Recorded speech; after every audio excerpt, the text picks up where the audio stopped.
دنیا ایک سفر ہے. دنیا میں آنے سے پہلے ہم سفر کے قابل نہیں تھے. جب اللہ تعالیٰ نے ہمیں یہاں جسم دے دیا تو اب ہم سفر کے قابل ہو گئے اور حالت سفر میں ہیں ہم. لیکن ہماری سفر یا تو بلندیوں کا ہے یا پستی کا سفر ہے. میں آپ کو یہ کہہ رہا ہوں دنیا میں آنے سے پہلے آپ سفر نہیں کر سکتے تھے. آپ کو اللہ تعالیٰ نے بام عروج تک پہنچانا ہے. آپ کو بلندیوں کے آسمان کی طرف اللہ تعالیٰ آپ کو لے جانا چاہتا ہے. اللہ تعالیٰ آپ کو اپنے پاس بلا رہا ہے. اپنے دربار میں آپ مقرب الہی بننے کے لیے پیدا ہوئے ہیں، یعنی اس کے لیے کوشش کرنے کے لیے. آپ کو اللہ تعالیٰ اپنی ملاقات کا اہل بنانے کے لیے آپ کو دنیا میں بھجوایا. لیکن دنیا میں آ کے اگر آپ نے اپنا رخ اللہ کی طرف نہ کیا اور یہ نہ کہا کہ انی وجہت وجہی للذی فطر السماوات والارض حنیفا وما انا من المشرکین، کہ میں نے اپنا رخ پھیر لیا ہے اس ذات کی طرف جس نے زمین اور آسمان پیدا کیے ہیں، میں یکسو ہوں،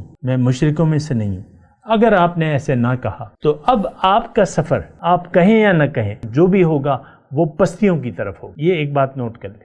دیکھیں سفر تو آپ کریں گے، منزل تو کوئی نہ کوئی ہے. انسان نے کسی نہ کسی منزل پہنچنا ہے. اللہ تعالیٰ نے اس کے بارے میں وضاحت سے فرما دیا ہے فریق فی الجنت و فریق فی السعیر. ایک ٹولی جو ہے وہ جنت میں ہوگی، دوسری ٹولی دوزخ میں ہوگی. پھر اللہ تعالیٰ نے قرآن میں فرمایا ہے وفی الآخرۃ عذاب شدید و مغفرۃ من اللہ و رضوان. آخرت میں کیا ہوگا؟ یا تو شدید عذاب ہوگا یا اللہ تعالیٰ کی طرف سے بخشش اور اس کی رضا. سبحان اللہ.